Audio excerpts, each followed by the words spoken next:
Halo semuanya, jadi pada video kali ini saya akan mempresentasikan materi yang sudah saya susun untuk mata kuliah Etika Profesi dengan judul Ahli IT dan Etika dalam Profesinya. Nah, sebelum kita masuk ke materi, izinkan saya memperkenalkan diri saya terlebih dahulu. Perkenalkan, nama saya Niputu Tiara dengan NPM 21150610006. Saya mahasiswa semester 3 dari Program Studi Teknik Informatika Universitas Lampung. Oke, langsung saja kita masuk ke materi yang pertama. Nah, jadi materi yang pertama itu mengenai etika. Jadi apa sih etika itu? Nah, etik atau etika itu berasal dari kata ethos, yaitu berarti karakter, watak, kesusilaan, atau adat. Nah, ethos ini berasal dari bahasa Yunani. Etika itu memberikan semacam standar yang mengatur bagaimana seharusnya seseorang melakukan suatu tindakan. Jadi, etika ini sangat penting dalam kehidupan seseorang karena etika ini mengatur bagaimana seharusnya seorang itu bertindak atau melakukan suatu pekerjaan. Tanpa adanya suatu etika, maka pekerjaan yang dilakukan oleh seseorang itu bisa saja mengalami suatu ke kesulitan atau kegagalan dalam pekerjaan yang dilakukannya. Next, jadi etika itu bersama dengan etiket. Karena apa? Etika itu lebih kepada karakter atau watak dari seseorang, sedangkan etiket itu lebih kepada sopan santun, misalkan bertutur kata yang lembut. Nah, contoh sederhananya, misalkan ada seorang yang bekerja dalam suatu perusahaan, dia memiliki sopan santun dan bertutur kata yang lembut. Namun, di sisi lain, dia tuh adalah seseorang yang bisa dibilang pernah melakukan suatu tindakan yang tercela, misalkan korupsi dalam suatu perusahaan tersebut. Nah, jadi dia bisa dibilang memiliki etiket yang baik, karena tadi orang tersebut memiliki sopan santun, namun tidak dapat dikatakan sebagai orang yang beretika karena tadi dia sudah melakukan suatu tindakan yang tercela, yaitu korupsi dalam perusahaan tempat di mana ia bekerja. Baik, materi selanjutnya itu mengenai profesi. Nah, jadi dari tadi kita membahas profesi dan kaitan dengan etika. Tapi apa sih sebenarnya profesi itu? Jadi profesi itu dirumuskan sebagai pekerjaan yang dilakukan yang berupa kegiatan pokok yang mengandalkan suatu keahlian dan keterampilan tertentu sebagai mata pencaharian untuk menghasilkan nafkah hidup.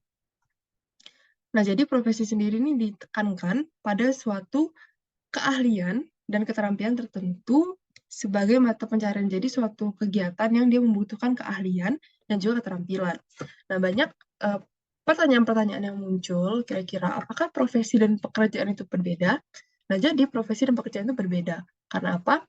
Yang seperti tadi sudah saya jelaskan, bahwa profesi itu adalah suatu kegiatan di mana dia itu mengandalkan suatu keahlian dan keterampilan. Di mana suatu keahlian dan keterampilan ini akan dimiliki oleh setiap orang apabila orang tersebut dapat meningkatkan keahlian tersebut, misalkan melalui suatu training, pelatihan, kemudian sekolah, dan atau seperti yang sedang dilakukan sekarang, yaitu berkuliah, misalkan. Nah, itu juga merupakan salah satu cara yang dapat dilakukan oleh seorang untuk meningkatkan keahlian atau keterampilan tersebut, terutama dalam profesi yang ditekuninya. Nah, sedangkan pekerjaan itu dapat dilakukan oleh seseorang tanpa harus mengandalkan suatu keahlian ataupun keterampilan. Oke, next. Nah, jadi dapat juga beberapa istilah dalam profesi seperti profesional dan profesionalisme. Nah, tapi apa sih sebenarnya perbedaan antara profesional dan profesionalisme itu? Nah, jadi profesional itu lebih kepada suatu tolak ukur dari kemampuan seseorang terhadap pekerjaan atau profesi yang ditekuninya. Sedangkan profesionalisme itu adalah sebutan yang mengacu kepada sikap mental dalam bentuk komitmen dari para anggota suatu profesi untuk senantiasa mewujudkan dan meningkatkan kualitas profesionalnya. Jadi, dapat kita simpulkan ya bahwa profesional dan profesionalisme itu berbeda. Apabila profesional itu lebih kepada suatu tolak ukur atau penilaian seseorang terhadap orang lain atau orang tersebut terhadap diri sendiri terhadap kemampuannya dalam suatu profesi di bidang yang ia tekuni. Sedangkan profesionalisme itu lebih kepada sikap mental untuk meningkatkan kualitas profesionalnya.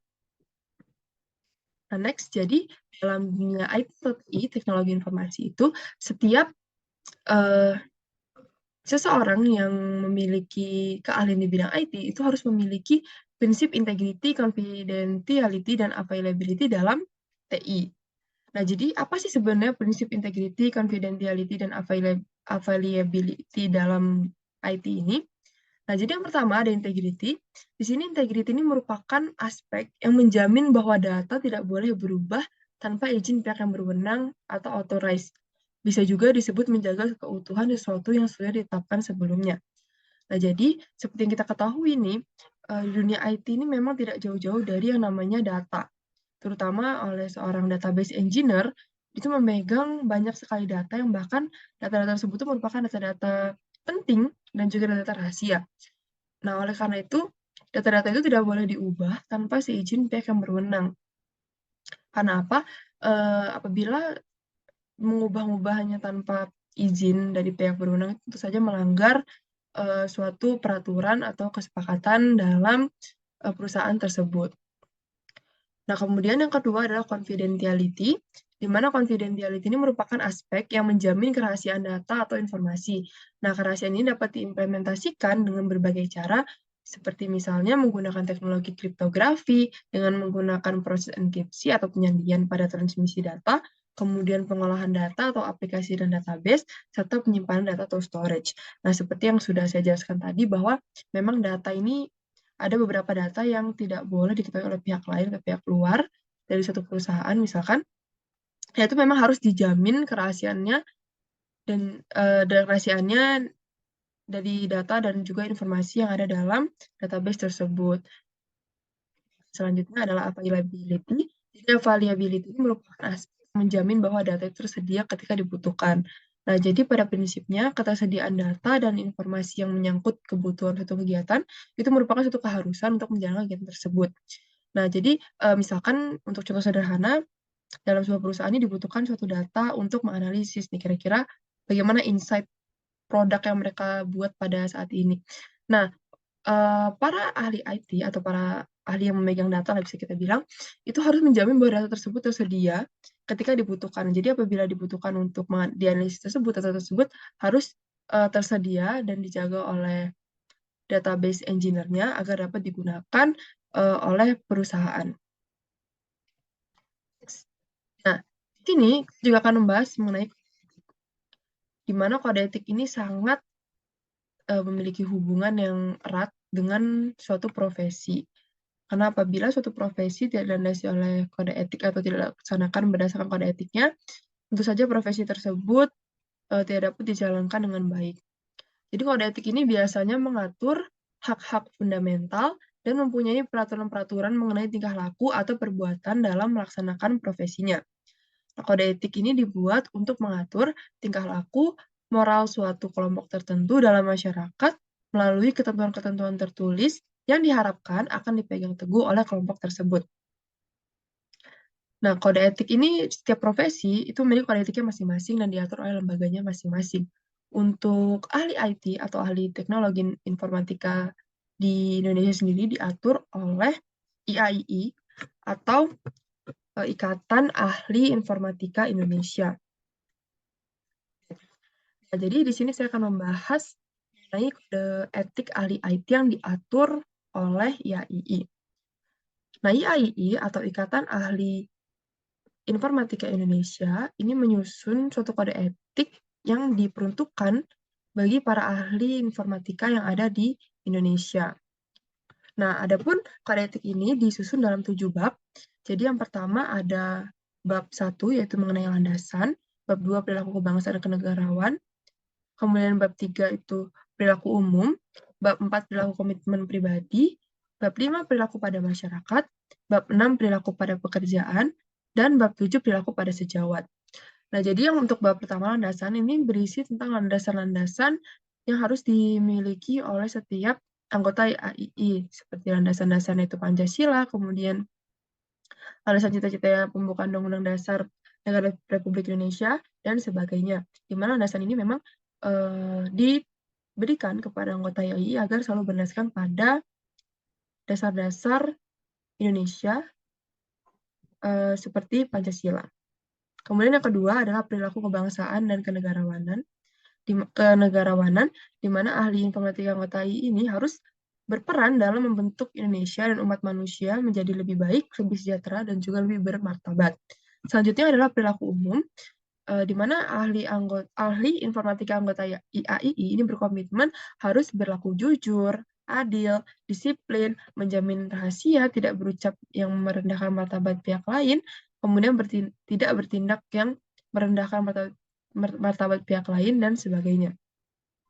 Kemudian, untuk bab 4 itu merupakan perilaku komitmen pribadi, di mana setiap ahli informatika anggota IAII itu berkomitmen untuk selalu berpartisipasi menjunjung standar moral dalam menjalankan keahlian informatika, kemudian berpartisipasi menjunjung reputasi setinggi mungkin dalam menjalankan keahlian informatika, selanjutnya berpartisipasi meningkatkan pengetahuan standar-standar yang relevan, dan sebagainya.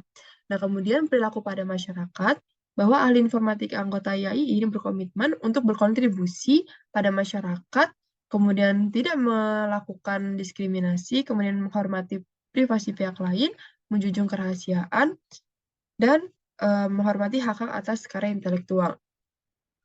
Kemudian di bab 6 adalah perilaku pada pekerjaan, di mana setiap anggota dari IAII ini mengupayakan kualitas tertinggi dalam proses kerja dan juga kualitas tertinggi dalam produk kerja yang dihasilkan.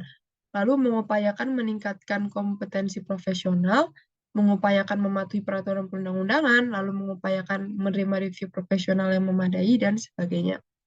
Lalu bab yang terakhir atau bab yang ketujuh itu merupakan perilaku pada sejawat, di mana setiap anggota IAI itu berkomitmen untuk berlaku mengajak sejawat atau teman atau rekan kerjanya itu menjunjung tinggi kode etik ini.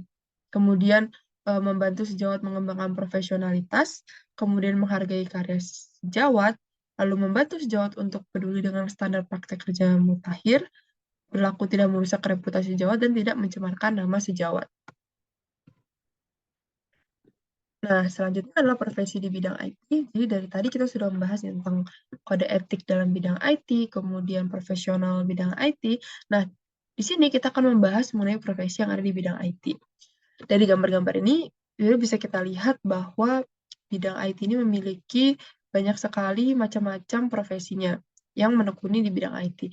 Untuk gambar yang pertama dari sebelah kiri, di sini merupakan salah satu pekerjaan yang menjadi ciri khas dari seorang ahli IT, yaitu programmer, di mana programmer ini merupakan seseorang yang bekerja untuk membuat atau merancang suatu program untuk kemudian nanti diimplementasikan menjadi suatu sistem tertentu. Nah, programmer sendiri itu dibagi juga menjadi berbagai macam bidang yang ditekuninya, seperti ada front-end developer, kemudian ada back-end developer, full stack, kemudian ada juga web developer, software engineer, dan sebagainya. Di mana mereka ini memang merancang suatu program atau membuat suatu program untuk kemudian akan diimplementasikan dalam suatu sistem yang akan dibuatnya, di mana sistem tersebut itu dapat memudahkan pekerjaan satu manusia. Selanjutnya, gambar yang kedua, ini merupakan seseorang yang ahli di bidang jaringan, atau biasa kita kenal sebagai network administrator atau network engineer, di mana seseorang dalam profesi ini memang bergerak di bidang jaringan untuk membangun suatu jaringan, kemudian mengelola atau menjaga suatu jaringan di suatu daerah atau suatu perusahaan. Kemudian ada juga yang dikenal istilah IT support, di mana IT support itu merupakan seseorang yang ahli di bidang IT dan kemudian bekerja di suatu perusahaan untuk mensupport atau membangun teknologi yang ada dalam perusahaan tersebut. Nah, selanjutnya di sini ada di sebelah kanan, ini merupakan salah satu profesi di bidang IT. Sebenarnya tidak hanya di bidang IT, tapi di bidang lain juga. Namun di bidang IT ini juga ada, yaitu seseorang yang memiliki kemampuan untuk memberikan, bisa dibilang pelatihan atau materi kepada orang lain. Nah, di sini bisa kita sebut profesi sebagai dosen, kemudian ada juga mentor atau pengajar di bidang IT yang dia tuh mengajarkan atau memberikan pelatihan-pelatihan agar seseorang tersebut memiliki kemampuan di bidang IT. Selain itu, di bidang IT ini juga dikenal sebagai beberapa profesi seperti database engineer, kemudian data analyst, data scientist, dan sebagainya. Next, nah, etika dan moral dalam menggunakan TIKA. atau teknologi informasi dan komunikasi. Jadi dalam menggunakan TIK ini juga terdapat etika dan moralnya. Nah, mengapa? Karena TIK sendiri atau dunia IT sendiri itu merupakan salah satu bidang yang menghasilkan suatu karya atau suatu produk. Misalkan, suatu software atau perangkat lunak juga merupakan suatu karya yang dihasilkan oleh seorang atau sekelompok orang yang harus dihargai dan dilindungi. Nah, kenapa sih karya tersebut harus dihargai dan dilindungi? Karena penghargaan terhadap kreasi atau karya seseorang akan mendorong orang untuk terus mengembangkan diri dan membuat karya yang lebih baik lagi. Dengan dorongan atau motivasi orang untuk terus mengembangkan diri dan menciptakan karya-karya yang lebih baik lagi, maka dapat memajukan teknologi yang dapat mempermudah atau membantu setiap kegiatan dalam kehidupan manusia. Nah, oleh karena itu, kita tidak boleh membajak, mengcopy, mengedar, dan juga memakai barang-barang yang hak ciptanya itu dilanggar. Nah, bagaimana jika tidak ada etika? Nah, ini tentu saja apabila dalam suatu profesi, orang yang menjalankan profesi atau pekerjaan tersebut tidak memiliki etika atau tidak menjunjung tinggi etika yang dimilikinya, maka tentu saja orang tersebut akan melepaskan tanggung jawabnya sehingga dapat merugikan banyak orang, terutama merugikan dirinya sendiri, kemudian dapat, membuat pekerjaannya menjadi tidak berjalan dengan baik, sehingga hasil yang didapatkan itu juga tidak menjadi lebih baik atau tidak mendapatkan hasil yang sesuai dengan yang diinginkan, seperti itu. Oleh karena itu, memang etika ini sangat penting dimiliki oleh setiap seseorang, terutama orang-orang yang sedang menjalankan profesinya, di mana etika ini memang sesuai dengan profesi yang dijalaninya agar pekerjaan tersebut dapat terlaksana dengan baik, serta dapat, memberikan manfaat kepada banyak orang dan tidak merugikan, banyak orang dan juga merugikan diri sendiri. Nah, baik, mungkin materi itu yang dapat saya sampaikan pada video kali ini. Di sini saya mohon maaf apabila terdapat kesalahan selama saya melakukan presentasi. Kurang lebihnya mohon maaf, terima kasih, dan sampai jumpa di video selanjutnya. Dadah.